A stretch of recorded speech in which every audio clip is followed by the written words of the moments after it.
이 시간 함께 하신 하나님 말씀 요한계시록 11장 9절로 14절까지 말씀입니다. 요한계시록 11장 9절로 14절. 백성들과 족속과 방언과 나라 중에서 사람들이 그 시체를 사흘 반 동안을 보며 무덤에 장사하지 못하게 하리로다. 이 두 선지자가 땅에 사는 자들을 괴롭게 하고 땅에 사는 자들이 그들의 죽음을 즐거워하고 기뻐하여 서로 예물을 보내리라 하더라. 3일 반 후에 하나님께로부터 생기가 그들 속에 들어가매 그들이 발로 일어서니 구경하는 자들이 크게 두려워하더라. 하늘로부터 큰 음성이 있어 이리로 올라오라 하니 그들이 듣고 구름을 타고 하늘로 올라가니 그들의 원수들도 구경하더라. 그때 큰 지진이 나서 성 10분의 1이 무너지고 지진에 죽은 사람이 7천이라. 그 남은 자들이 두려워하여 영광을 하늘의 하나님께 돌리더라. 둘째 해는 지나갔으나 보라 셋째 해가 속히 이르는도다. 아멘. 고난의 때에 특심한 주의 돌보심을 체험하는 믿음 갖는 성도들 되시기를 주의 이름으로 축원드립니다. 서기 313년에 콘스탄틴 황제가 밀라노 칙령을 발표를 합니다. 당시 로마에는 여러 가지의 종교들이 있었는데 그동안은 기독교는 이 여러 개의 종교 중에 속하지 못했습니다. 그래서 250년 동안 10번이 넘는 대박해를 받아왔습니다. 그런데 이제는 그 기독교를 정부가 인정한 겁니다. 이제부터는 로마 정부가 기독교를 믿는다는 이유로 박해를 하지 않겠다. 그게 밀라노 칙령입니다. 당시 기독교인의 숫자는 로마 백성들 중에 한 10분의 1 정도였다고 합니다. 그런데 이 10%밖에 안 되는 이 로마 사람들을 로마 정부는 아주 특별하게 신임을 했어요.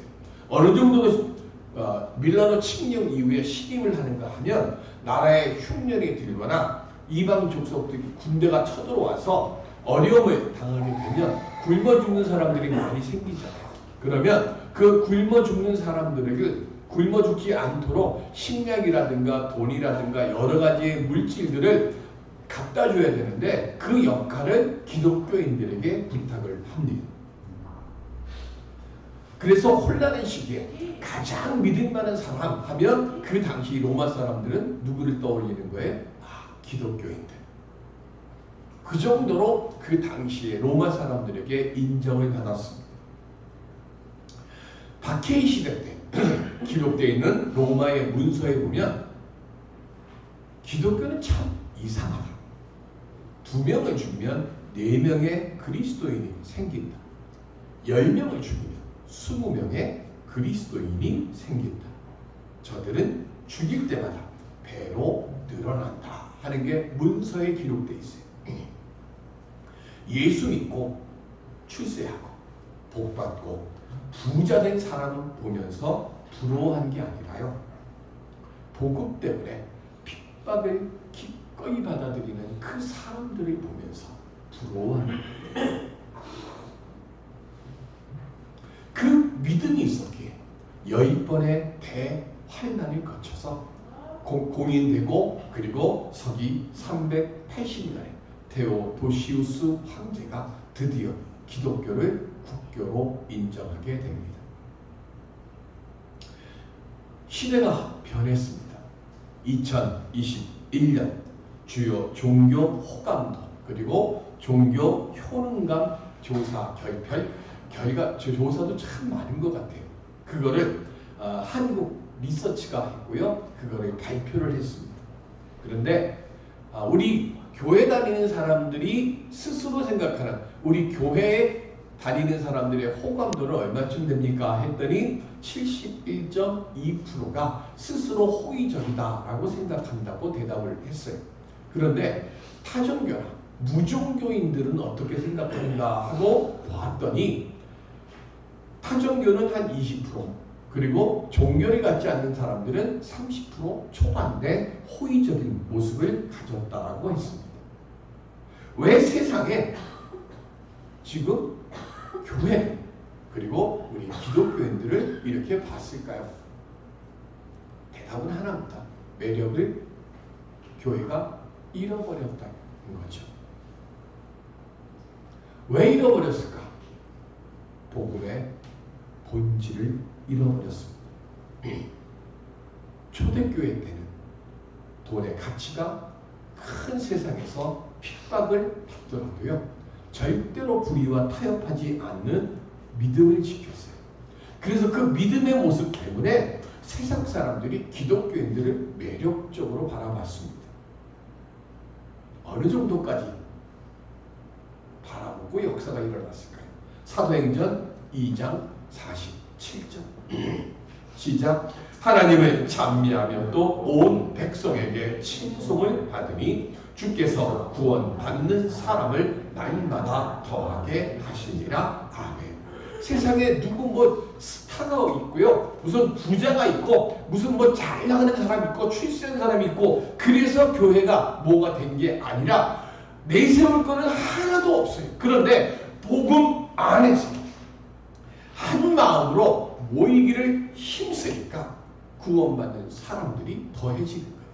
세상에 가지고 있는 그 무언가를 가지고 드러내고 내세우려고 하지 않고 오직 복음, 오직 예수, 오직 말씀, 그 믿음으로 모이니까 하나님께서 수많은 이적의 역사를 더해 주셨고, 그리고 그 역사에 더해 주신 그 모습을 통해서 하나님의 거룩하심을 담은 교회가 되고 성도가 되니까 날마다 구원받는 숫자가 더해지는 역사를 주셨다는 겁니다. 그런데 오늘 우리는 이걸 잃어버렸습니다. 세상과 믿지 않는 사람과 믿는 사람의 구분이 없어지고요. 교회가 세상 사람들에게 무언가 줄 만한 매력도 잃어버렸습니다. 이 시간 우리가 제일 먼저 회복해야 될 것, 먼저 우리부터 다시금 주님 말씀 앞에, 주님 기도 앞에, 주님 예배 앞에 온전히 서는 신령되는 그 모습으로 하나님 앞에 나와야 됩니다. 우리가 그 믿음의 모습을 회복하며 한 마음으로 주님만을 바라볼 때, 그때 초대교회의 그 역사와의 온전함의 은혜가 오늘 이 땅에 그리고 우리에게도 다시 회복되어질 줄로 믿습니다. 우리 가진 것 가지고 무언가 하는 게 아니에요. 없음에도 불구하고 주님 앞에 있으니까, 주님이 하라 하시니까 우리는 그 일들을 이룰 수 있습니다. 고백할 때, 그때 우리의 잃어버린 매력들이 회복되어질 것입니다. 오늘 이 잃어버린 매력들을 회복해 나갈 수 있는 우리 모두가 될 수 있기를 주님의 이름으로 간절히 기원 드립니다. 그럼 어떻게 하면 그런 잃어버린 매력을 회복할 수 있을까요? 7년 대환란 중에 전 3년 반 동안 사역을 담당했던 두 증인이 사역을 마쳤을 때 무적에게서 올라온 짐승들에 의해서 죽임을 당합니다. 그리고 그때부터 후 3년 반의 7년 대환란의 역사가 시작됩니다. 이 7년 반 대환란의 후반부는 극심한 성도들이 환난을 당하게 되고, 그리고 복음은 더 이상 전파되지 못하게 됩니다. 그리고 9절에 보면 이 기간 동안 사람들이 두 증인의 시체를 보았다 이렇게 기록되어 있어요. 우리 성경에는 보았다 이렇게 되어 있고요, 옛날 성경에는 목도하다 이렇게 되어 있습니다. 근데 저는 보았다보다는 목도하다가 더 의미가 맞다고 생각해요. 가까워요. 어떻게 목도했을까? 두 가지입니다. 첫 번째는 방관자로 기독교인들이 박해당하는 것을 그냥 지켜보는 거예요. 두 번째는 사단에게 동조하는 입장에서 지켜봅니다. 근데 콜로세움 같은데 그 대운동장에서 보면 검투사들이 검투를 하다가 지고 난 다음에 그 다음에 뭐 합니까? 이렇게 손가락을 올렸다가 손가락을 내리면 죽이는 거고요. 이렇게 올려놓으면 살리는 거잖아요. 누가 이거 하죠? 황제가 하죠. 그런데 거기 지켜보고 있는 관중들도 뭐 하죠? 관중들이 먼저 내리잖아요. 나는 아무것도 안 했어요. 난 지켜만 봤어요. 아닙니다. 다 뭐 하는 거예요? 목도하는 거죠. 잘못되었다고 하는 것에 대해서 잘못됐다고 말하지 않고요. 구경만 하는 것. 그것도 다 뭐 하는 거예요? 사단과 함께하는 거예요. 3년 반 동안, 우리 성경에는 3일 반 이렇게 되어 있는데 사실은 뭐예요? 대환란 후반 보니까 3년 반 동안 시신이 그냥 방치된 채 장사되지 못한 이유는 하나예요. 증인들을 모욕하고 멸시하기 위해서 그런 겁니다. 왜 그랬을까요? 본문 10절에 보면 두 선지자가 땅에 사는 자들을 뭐 했는가 하면 괴롭게 했기 때문에 그렇습니다. 뭐 쫓아다니면서 괴롭게 해서 그럴까요? 아니, 두 증인들은 한 것은 하나밖에 없습니다. 옷은 무슨 옷을 입었다고 그랬어요? 굵은 베옷을 입었어요. 굵은 베옷을 입었다는 얘기는 뭘 얘기하는가 하면 회개를 촉구하기 위해서 굵은 베옷을 입은 겁니다. 그러니까 이 두 증인들은, 하나님의 사람들은 뭘 하는 거예요? 회개를 촉구하는 설교만 한 거예요. 그런데 회개를 촉구하는 그 설교를 하는 그것으로 인해서 이들이 양심과 영혼에 뭐 했어요? 찔림을 받은 거예요. 찔림을 받으니까 뭐 하는 거예요? 괴로움을 당하는 거예요. 괴로움을 당하니까 어떻게 합니까? 사도행전 7장 54절 시작. 그들이 이 말을 듣고 마음에 찔려 그들을 향하여 이를 갈거를 그랬어요. 스데반 집사가 예수 그리스도를 십자가에 못 박아 죽인 것은 성령을 거스른 것이고 너희들이 그 성령을 거스른 죄를 범했다라고 이야기를 하니까 이들의 양심에 찔린 것, 양심에 찔리면 어떻게 됩니까? 회개해야 되는데 회개하는 게 아니라 이를 갈면서 돌을 들어서 스데반 집사를 돌로 쳐서 그곳에 돌무덤을 만듭니다. 그리고 그 모습을 통해서 보니까 세상이 교회를 이긴 것처럼 보여요. 예수님이 십자가에 달려 못 박혀 죽으셨을 때 사단이 예수님을 이긴 것처럼 보였던 거예요. 그렇게 보이니까 어떻게 서로 기뻐하고 서로 잘했다고 칭찬하고 서로 선물을 주고 받습니다. 그런데 11절에 반전이 시작됩니다. 본문 11절은 뭐냐면 7년 대환란이 끝난 거예요. 그러니까 후 3년 반의 시간이 드디어 끝이 납니다. 11절에 끝이 나면서부터 뭐 시작이 어떻게 돼요? 3일 반 후에 하나님께로부터 생기가 그들 속에 들어가매 이렇게 되어 있어요. 7년 대환란이 드디어 끝이 나고 끝이 나는 그 순간부터 뭐예요? 죽은 지 3년 반이 지난 두 증인에게 뭐가 들어가요? 생기가 들어갑니다. 다른 말로 이야기하면 부활의 역사가 시작된 겁니다. 하나님께서 흙으로 사람을 지으시고 그 코에 생기를 불어넣어 주셨습니다. 그때부터 우리 사람들은 뭐가 됐어요? 생영이 된 거예요. 아담과 하와는 생영의 사람이었어요. 그런데 생명의 사람이 죽은 사람이 되어버립니다. 뭐 때문에? 원죄를 범한 거예요. 원죄를 범함으로 인해서 하나님과의 교통이 뭐 했어요? 끊어진 거예요. 끊어지니까 육신은 숨을 쉬고 살아서 움직이고 먹고 마시는 건 다 하는데 뭐가 없어요? 영이 없는 거예요. 영이 없으니까 어떻게 된 거예요? 호흡은 하지만 하나님과의 생명의 호흡은 하지 못하는 거예요. 그래서 이것을 회복하려고 하면 뭘 하는 거예요? 성령이 오셔서 우리에게 다시 생기를 불어넣어 주셔야 되는 거예요. 그런데 그것이 언제부터 시작됩니까? 예수 그리스도께서 이 땅에 오셔서 죽고 나서 부활하신 뒤에 누가 오세요? 보혜사 성령이 오시면서 그때부터 우리는 뭘 하는 거예요? 그래서 주님이 뭘 받으시라고 했어요?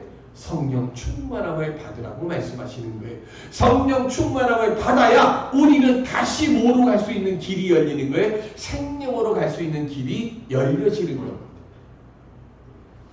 그런데 이 죽은 지 3년 반, 성경에는 3일 반으로 되어 있는 이 두 증인들에게 생기가 다시 들어가니까 오늘 본문에 뭐라 그랬어요? 죽은 지 3년 반이 된 이 두 증인이 발로 일어섰다고 했습니다.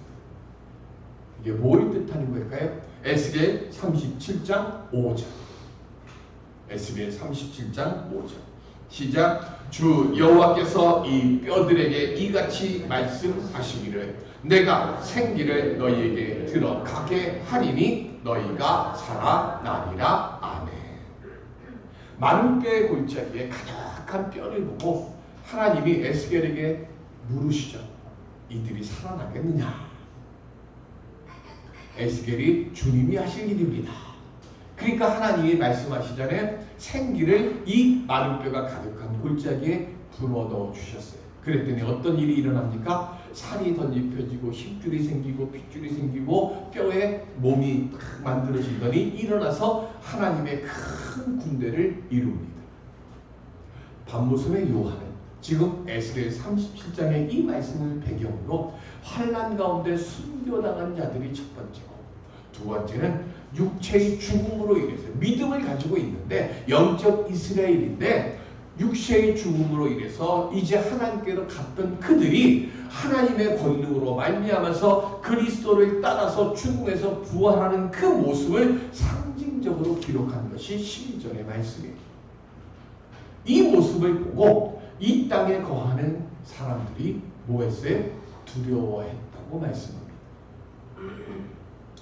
증인들이 죽었을 때는 자신들이 승리했다고 여겨서 막 즐거워했는데 이 증인들이 살아나니까 자기들이 승리한 게 아니라 패배한 것을 알고 두려워한 겁니다. 그리고 나서 12절에 무슨 일이 일어납니까? 하늘에서 큰 음성이 납니다. 뭐라고요?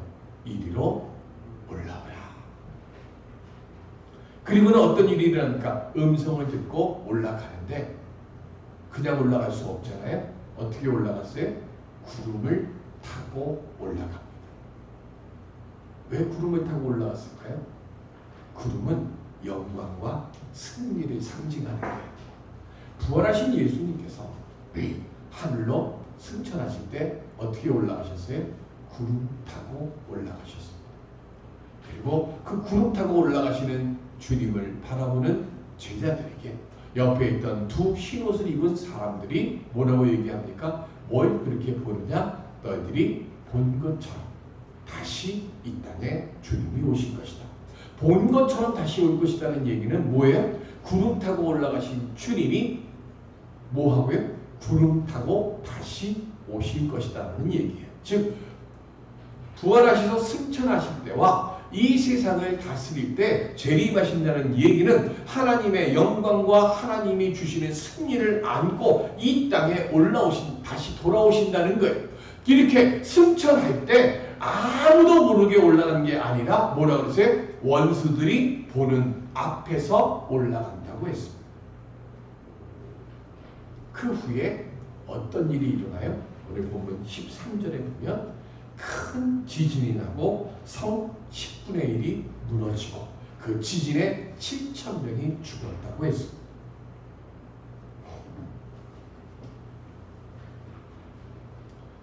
두 증인이 스가랴서에는 대제사장 여호수아와 총독 스룹바벨이 첫 번째로고요. 신약에서는 이 두 증인, 두 촛대, 두 감람나무를 뭐라고 한다고 했어요? 교회라고 했어요. 그러니까 두 증인이 구름을 타고 하늘로 올라갔다는 얘기는 다른 말로 이야기하면 뭐예요? 교회도 들림을 받는다는 얘기예요. 교회가 들림 받는다는 얘기는 바꿔서 얘기하면 그 교회 안에서 예배를 드리는 성도들도 뭐 하는 거예요? 들림을 받는다는 겁니다. 그러면 교회가 들림을 받는다는 이야기는 이 땅에 뭐만 남는다는 거예요? 심판만 남는다는 거예요. 그런데 심판이 남는데 10분의 1만 성이 무너졌다고 했어요. 10분의 1이면 커요, 작아요? 지금까지 요한계시록이에요. 첫 번째 우박 내리고 뭐 할 때 첫 번째 얼마? 4분의 1. 그 다음에 3분의 1이었어요. 근데 갑자기 10분의 1이 나와요. 커요, 작아요? 작잖아요. 왜 10분의 1이라고 했을까요? 우리가 하나님께 10의 1을 드립니다. 그죠? 11조를 드립니다. 11조를 드릴 때 10분의 9는 내 거고 10분의 1은 하나님 거니까 하나님께 드립니다. 이 마음으로 드립니까? 10분의 11조를 드리는 이유는 이거죠. 모든 것이 다 주님이 것인데 주님이 내게 이 주신 것 중에 우리가 드리는 최소한의 믿음의 고백으로 드리는 것이 10의 1이에요.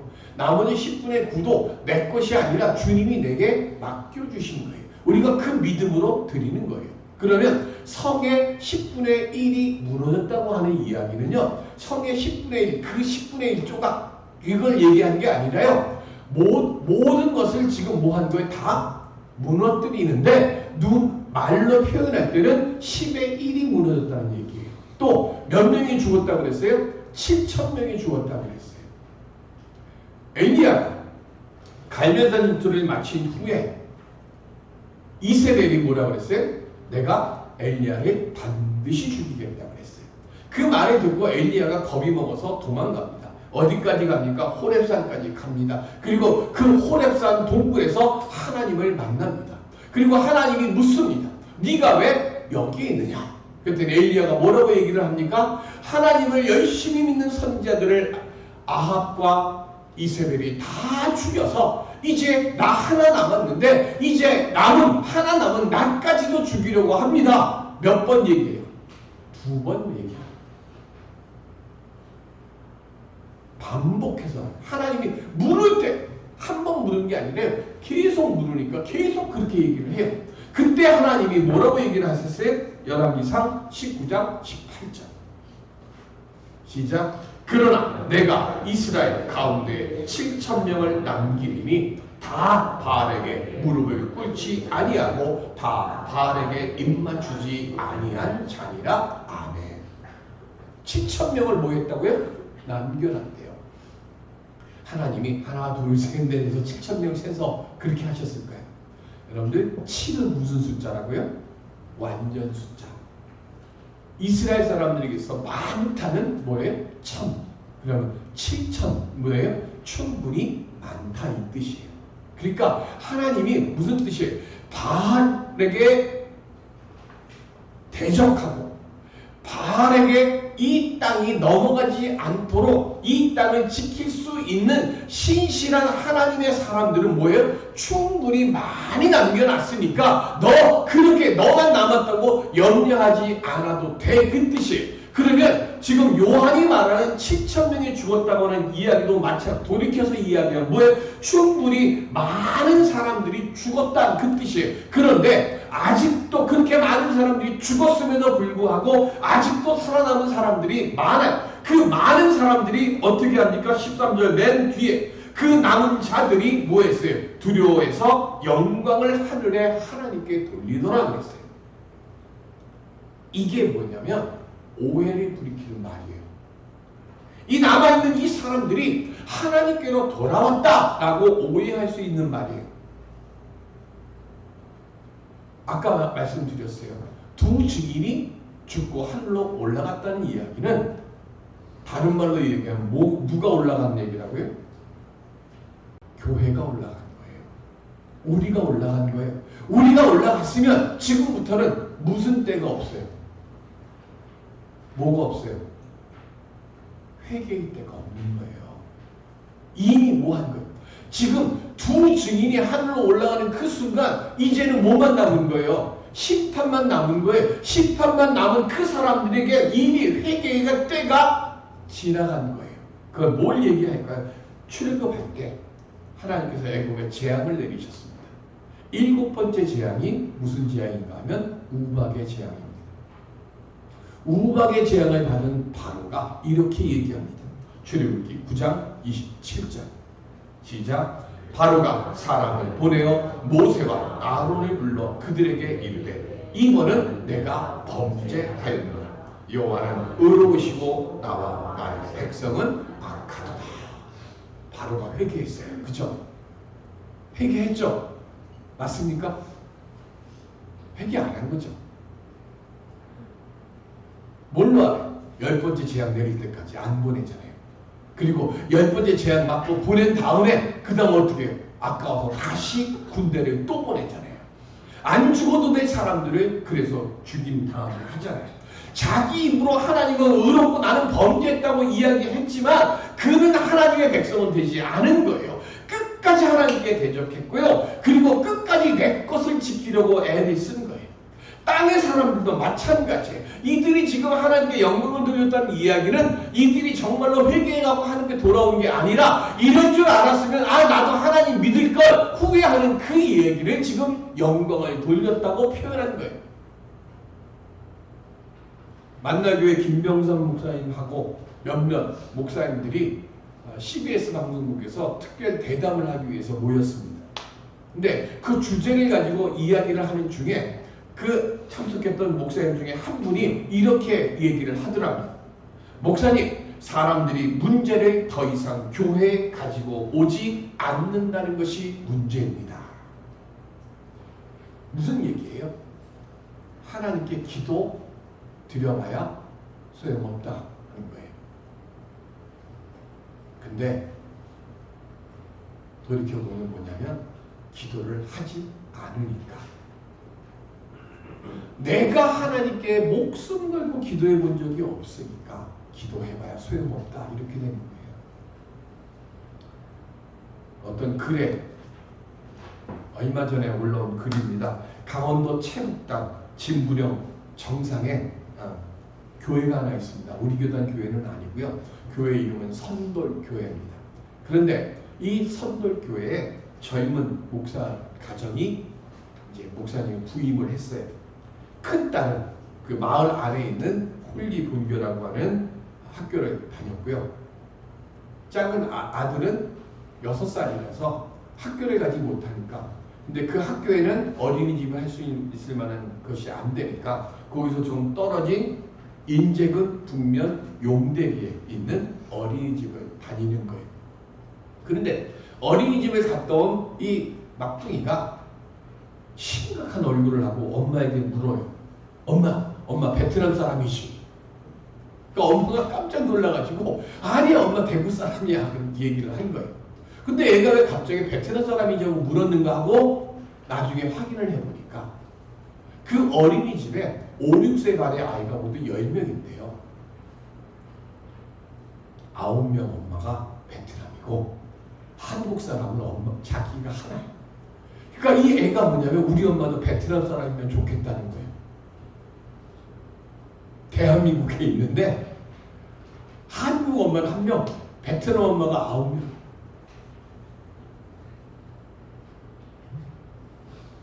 믿는 사람들보다 믿지 않는 사람들이 더 많습니다. 기도해본 사람보다 기도하지 않은 사람들이 더 많습니다.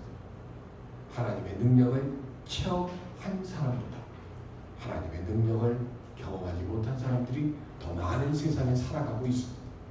혹시 우리도 내 믿음이 베트남 엄마이기를 바라고 있지는 않습니다. 내 믿음을 교회 다닌다는 것을 부끄럽게 여기고 있지는 않습니까? 와보라 당당하게 말할 수 있는 확신과 체험을 경험하고 고백하는 우리 만남의 교회가 되고 성도들이 되시기를 바랍니다. 오늘 우리가 그 믿음이 있어야 오늘 우리가 드리는 그 기도를 통해 그 예배를 통해 환난의 때에 온전히 믿음으로 견디고 승리하는 역사의 힘이 거기서부터 시작됩니다. 오늘 새롭게 우리 역사를 쓰고요. 베트남 엄마였으면 좋겠다가 아니라 하나님의 자녀여서 감사합니다 고백할 수 있는 그런 믿음으로 내게 주어져 있는 모든 삶의 일들을 감당하고 당당하게 승리해서 하늘 영광 돌릴 수 있는 하나님의 복된 자녀들로 온전히 살아갈 수 있는 우리 모두가 될 수 있기를 주님의 이름으로 축원드립니다. 기도하겠습니다.